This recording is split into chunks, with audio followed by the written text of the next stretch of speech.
Bismillahirrahmanirrahim. Assalamualaikum warahmatullahi wabarakatuh. Anak-anak kelas 12, selamat datang kembali di Back to School, pembelajaran sejarah Indonesia bersama Ibu Utami Wirdani. Oke, jadi kita akan belajar sejarah di kelas 12 ini. Ada 6 bab di semester ganjil. Jadi yang bab pertama ini kita akan mempelajari tentang perjuangan menghadapi ancaman disintegrasi bangsa.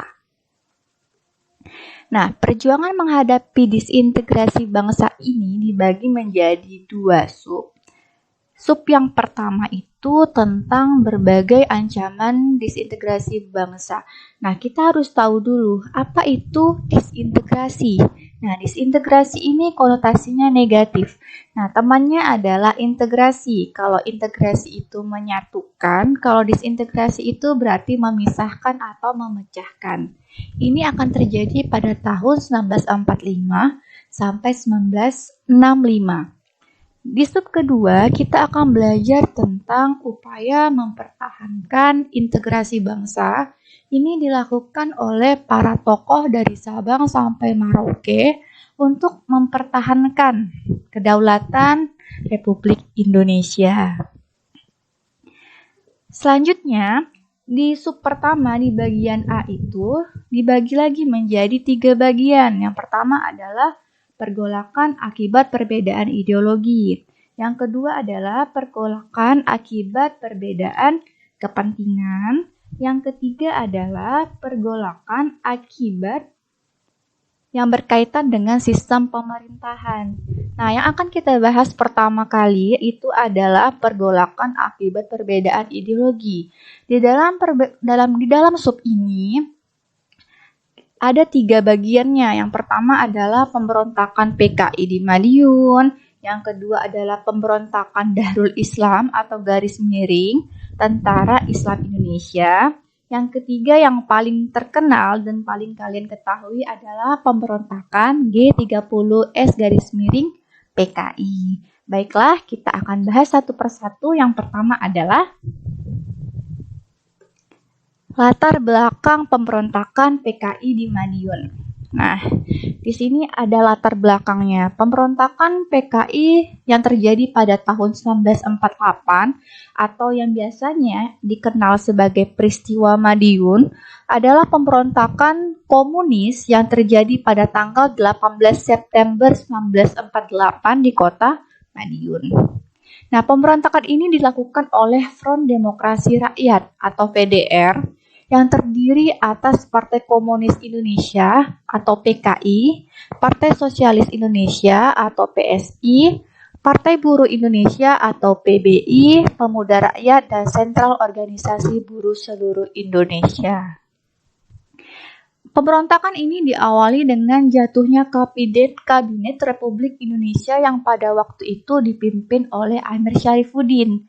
Karena kabinetnya tidak mendapat dukungan lagi sejak disepakatinya perjanjian Renville, lalu dibentuklah kabinet baru dengan Muhammad Hatta sebagai Perdana Menteri. Namun Amir serta kelompok-kelompok sayap kiri, nah kelompok sayap kiri ini kelompok yang kontra, yang bertolak belakang dengan pemerintahan Republik Indonesia. Nah, jadi dia punya sekelompok. Nah, komplotan si Amir ini itulah yang akan membentuk namanya PKI nanti.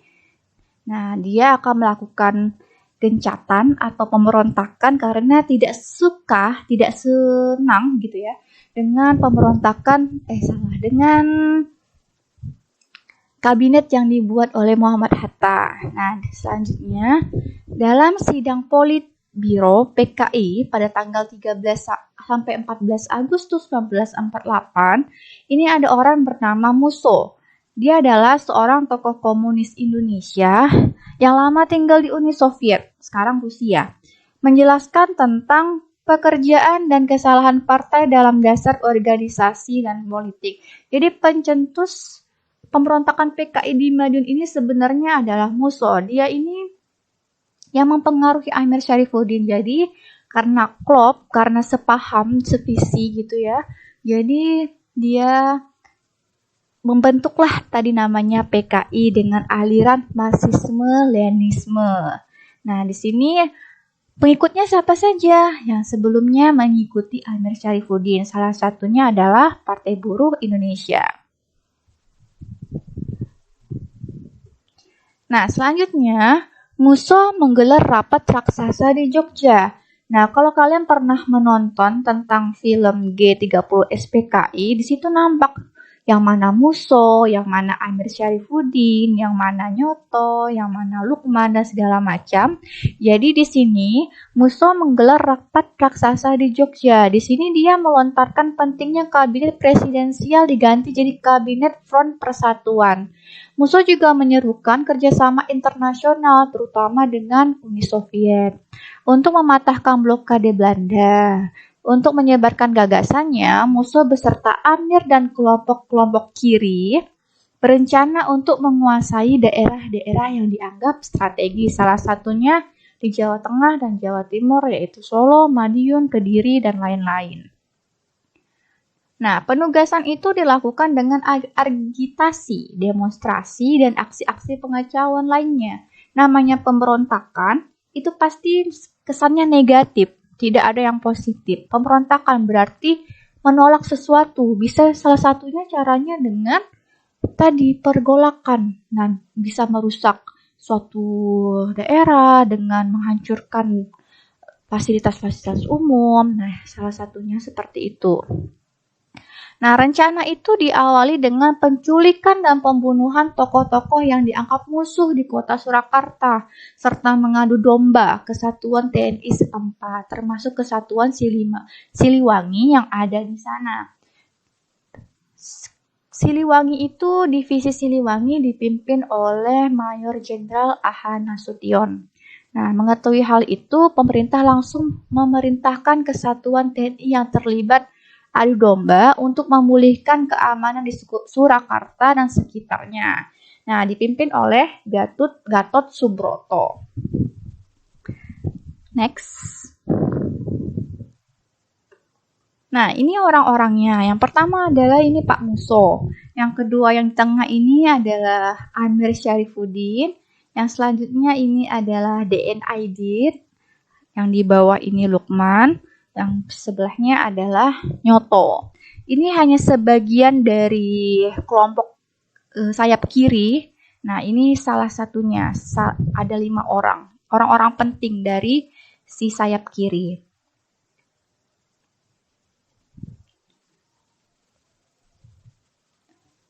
Nah, gerakan PKI ini mencapai puncaknya pada tanggal 18 September 1948 di bawah pimpinan Musso dan Amir Syarifuddin. Mereka melancarkan pemberontakan yang dipusatkan di Madiun dan sekitarnya. Banyak pejabat pemerintah dan tokoh agama diculik dan dibunuh secara sadis. Mengingat kembali, kalau kalian juga pernah nonton filmnya, tahu ya gimana sadisnya, seramnya mereka yang tidak bersalah, diculik, dibunuh, dibabi buta, ibaratnya seperti itu. Nah,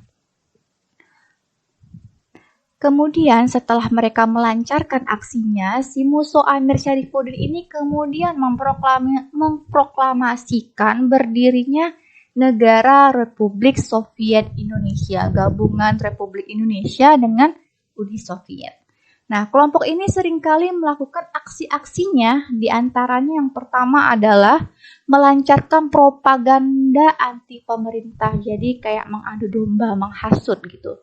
Yang kedua, mengadakan pemogokan kerja bagi para buruh di perusahaan, misalnya di pabrik karung. Yang ketiga, melakukan pembunuhan, misalnya dalam bentrok senjata di Solo 2 Juli 1948. Serta pada tanggal 13 September 1948, tokoh pejuang 1945 Dr. Muwardi diculik dan dibunuh. Jadi itu adalah aksi dari si Musso dan Amir Syarifuddin. Nah, oke, kita next. Nah, untuk menumpaskan, jadi pemerintah Indonesia itu tidak diam saja. Mereka melakukan penumpasan untuk menghentikan pemberontakan yang dilakukan oleh Musso Amir ini. Nah, caranya bagaimana? Pemerintah Indonesia melancarkan operasi militer di Madiun. Mereka menerjunkan Divisi Siliwangi I dan Divisi Siliwangi II untuk menyerang kekuatan PKI. Pasukan Divisi Siliwangi I di bawah pimpinan Kolonel Sungkono menyerang Madiun dari arah timur, sedangkan Siliwangi II di bawah pimpinan Gatot Subroto menyerang dari arah barat. Jadi ibaratnya mereka itu terkepung di tengah. Nah, serangan tersebut menuai keberhasilan pada tanggal 30 September 1948. Kedua pasukan tersebut berhasil mengambil alih kota Madiun dan menangkap para simpatisan PKI, orang yang pro PKI ya. Dalam operasi militer tersebut, musuh terbunuh dalam sebuah operasi pengejaran oleh TNI. Pasukan pemerintah juga berhasil menangkap dan menghukum mati Amir Syarifuddin pada tanggal 20 Desember 1948.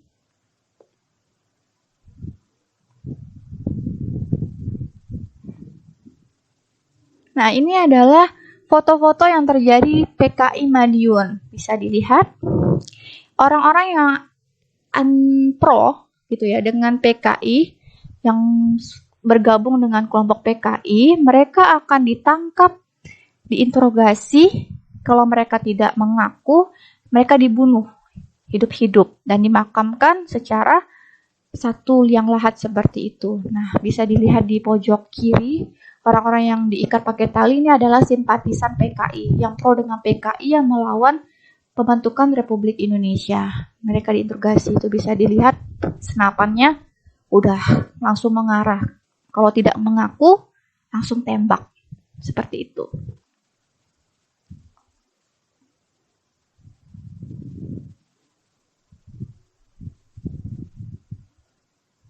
Nah, setelah kita membahas pemberontakan PKI di Madiun, selanjutnya adalah pemberontakan DI-TII atau pemberontakan Dahrul Islam Tentara Islam Indonesia. Nah, ini pemberontakan selanjutnya. Nah, namanya pemberontakan ini bukan bertahap, tapi mereka biasanya serentak, tapi tidak jauh lah tanggalnya seperti itu. Nah, latar belakang pemberontakan DI-TII ini terjadi pada tanggal 17 Januari 1948. Nah, saat itu pemerintah Indonesia menandatangani perjanjian Renville. Nah, kalau kalian belajar sejarah kelas 11, nah, pasti sudah tahu apa itu perjanjian Renville, di mana disetujuinya sebuah garis demarkasi yang memisahkan wilayah Republik Indonesia dan daerah pendudukan Belanda yang dikenal dengan garis Van Mook. Nah, berdasarkan isi perjanjian tersebut, pemerintah Indonesia harus mengosongkan kantong gerilya yang berada dalam jangkauan garis Van Mook. Kemudian, pemerintah Indonesia menarik 20.000 pasukan divisi Siliwangi yang berada di Jawa Barat, dan selanjutnya pasukan yang dipimpin oleh Ahan Nasution melakukan perjalanan ke Jawa Tengah yang dikenal dengan Long March Siliwangi. Bisa dilihat di sebelah pojok kanan, itu adalah fotonya, foto pemberontakan DI-TII.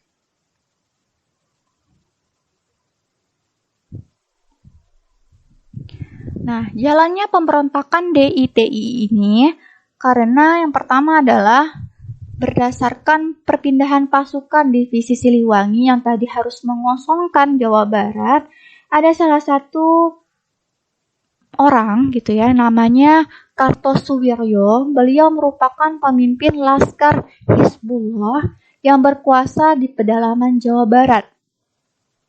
Ia berpendapat keluarnya pasukan divisi Siliwangi yang awalnya berkedudukan di Jawa Barat harus keluar gitu ya, harus keluar ke Jawa Tengah. Kalau kata si Kartosuwiryo ini, kalau kalian keluar, berarti kalian itu menyerahkan Jawa Barat ke pihak Belanda. Nah, dia ini tidak setuju.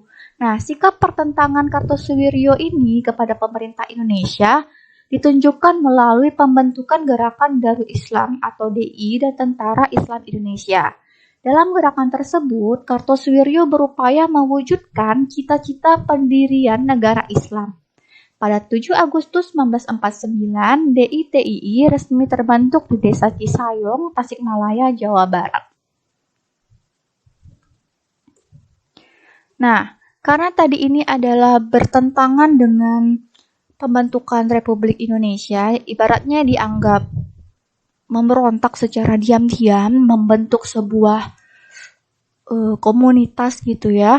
Jadi pemerintah Indonesia sama halnya dengan PKI di Madiun juga melakukan upaya penumpasan. Jadi supaya dia itu tidak melakukan propaganda ataupun menimbulkan atau mengumpulkan simpatisme yang pro terhadap DITII.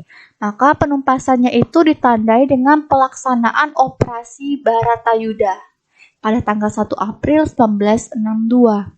Nah, pelaksanaan operasi militer tersebut menyebabkan satu persatu pimpinan DITII menyerahkan diri. Pada 4 Juni 1962, Kartosuwiryo berhasil ditangkap di Gunung Geber dan dieksekusi mati pada tanggal 5 September 1962 di Kepulauan Seribu. Nah, penumpasan gerakan DITII ini di wilayah Jawa Tengah dilancarkan melalui Operasi Merdeka Timur yang dipimpin oleh Letnan Kolonel Soeharto dan Gerakan Benteng Nasional yang dipimpin oleh Letkol Sarbini, Letkol Ahmad Yani, dan Letkol M. Bahrun.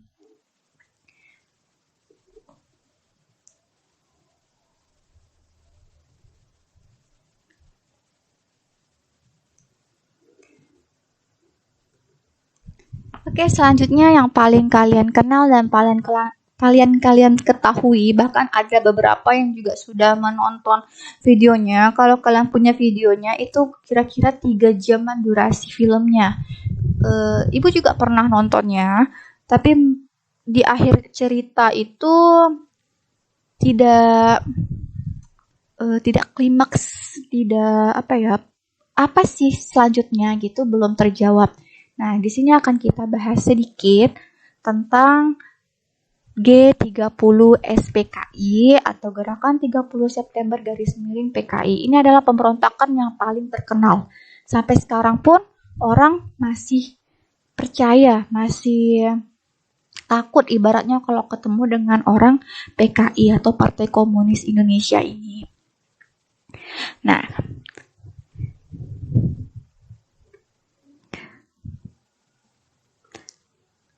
oke, kalau kalian melihat gambar di bawah, apa pemikiran kalian? Nah, di sini adalah kita kenal sebagai pahlawan Indonesia, tokoh pahlawan Indonesia yang berjuang menumpas PKI pada saat itu. Nah, di situ ada Maijen S. Parman, Maijen R. Suprapto, Maijen MT Haryono, Latupiri Andreas Tendeat, Kolonel Katamso Darmakusumo, Letjen Ahmad Yani, Letkol Sugiono, Brigjen Sutojo Siwo Miharjo, Brigadir Polisi Satsuis Tubun, Brigjen DJ Panjaitan. Ini adalah 10 orang yang tidak bersalah yang menjadi korban dari G30 SPKI. Nah, mengapa ada namanya G30 SPKI? Kita harus tahu dulu latar belakang terbentuknya G30 SPKI itu apa sih? Nah, seperti ini. Menurut dari berbagai sumber yang dibaca maupun yang ditonton, PKI ini muncul akibat adanya propaganda sih sebenarnya. Propaganda di mana ada namanya Angkatan Kelima. Kalau kalian pernah dengar tentang Angkatan Kelima, itu adalah unsur pertahanan keamanan Indonesia yang merupakan gagasan PKI diambil dari kalangan buruh dan petani yang dipersenjatai. Maksudnya di sini adalah kita tahu PKI itu kan adalah perseteruan antara TNI Angkatan Darat dengan Partai Komunis Indonesia. Nah, di situ ketika zaman Pak Soekarno menjabat sebagai presiden, ketika itu dia sedang sakit-sakitan. Nah, saling mencari perhatian seperti itu. Nah, ini kalau misalnya Pak Soekarno lengser, siapa kira-kira yang akan naik kan seperti itu.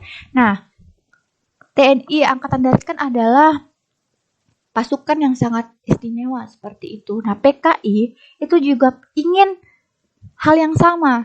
Nah, mereka ingin juga mencetuskan namanya Angkatan Kelima, di mana Jangan hanya TNI Angkatan Darat, Angkatan Laut, ataupun Angkatan Udara yang punya senjata.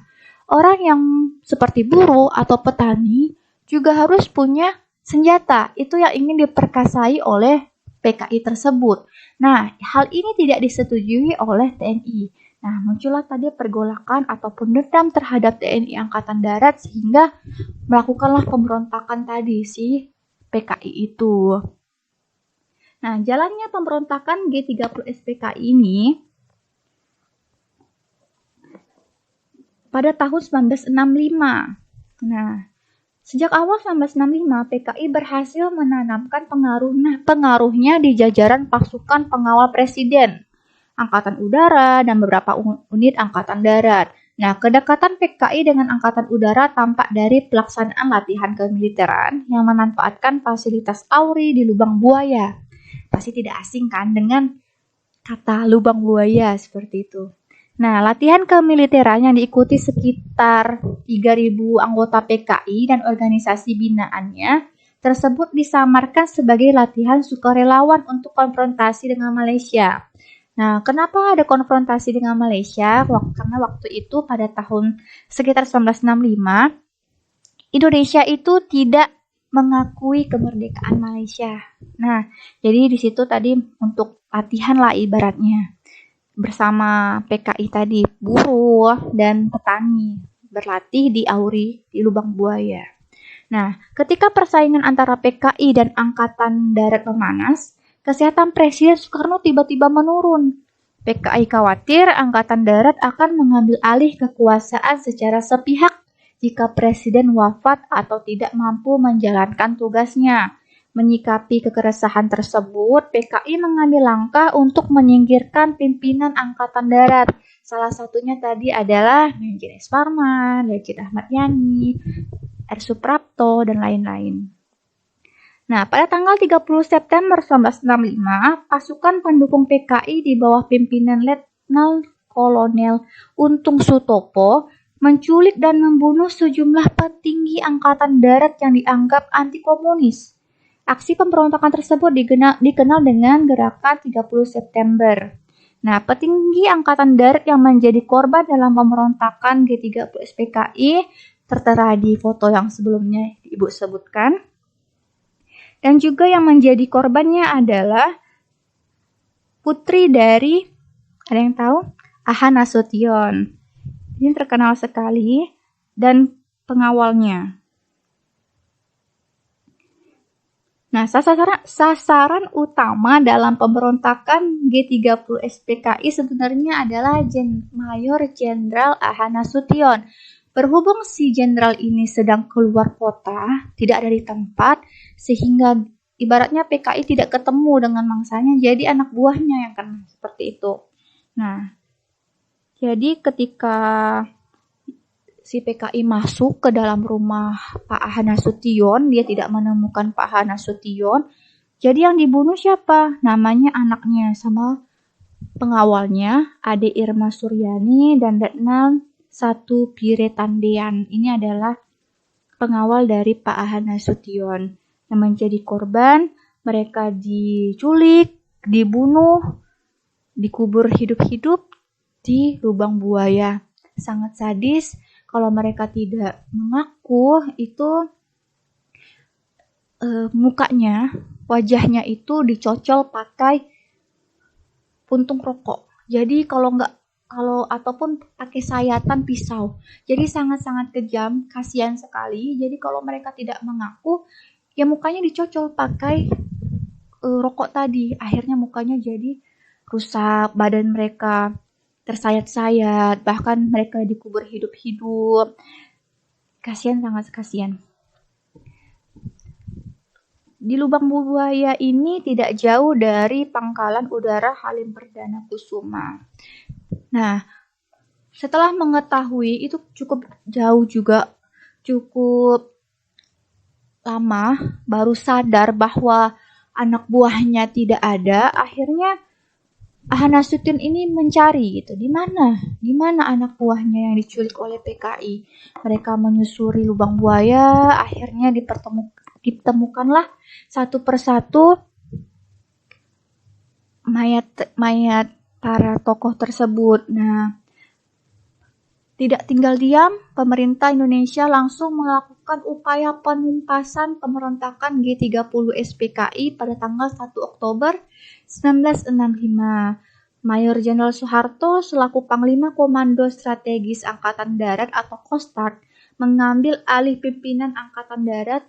Nah, selanjutnya Mejen Soeharto mengutus resimen para Komando Angkatan Darat atau RPKAD yang berada di bawah pimpinan Kolonel Sarwo Edi Wibowo. Kalau kalian pernah dengar, siapa sih Sarwo Edi Wibowo? Nah, Sarwo Edi Wibowo ini adalah ayah dari Ibu Ani Yudhoyono. Nah, untuk melanjutkan terhadap G30 SPKI tersebut. Nah, dalam operasi tersebut, pasukan Angkatan Darat berhasil merebut kembali gedung Radio Republik Indonesia dan kantor pusat Telkom yang telah dikuasai oleh PKI. Setelah merebut kantor pusat RRI, pasukan Angkatan Darat melanjutkan operasi penumpasan dengan menetralisasi pasukan-pasukan yang berada di sekitar lapangan Merdeka. Pada tanggal 2 Oktober 1965, pasukan Angkatan Darat berhasil membebaskan Pangkalan Udara Halim Perdana Kusuma dari pasukan-pasukan pro-PKI. Pada tanggal 3 Oktober 1965, operasi militer dilanjutkan dengan menyisir kawasan Lubang Buaya yang menjadi tempat latihan kemiliteran simpatisan PKI. Dalam penyisiran tersebut, pasukan operasi militer berhasil menemukan korban penculikan dan pembunuhan PKI di sebuah sumur tua. Selanjutnya, pada 5 Oktober 1965, seluruh korban G30 SPKI dimakamkan di Taman Makam Pahlawan Kalibata, Jakarta.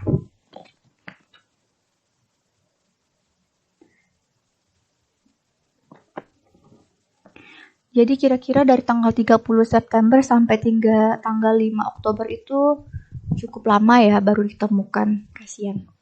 Nah, di sini selanjutnya kita selesai membahas tentang G30 SPKI. Untuk info lebih lanjut ataupun tentang materi yang lebih mendalam, kalian bisa searching di Google ataupun di Wikipedia tentang gerakan 30 SPKI atau menonton filmnya.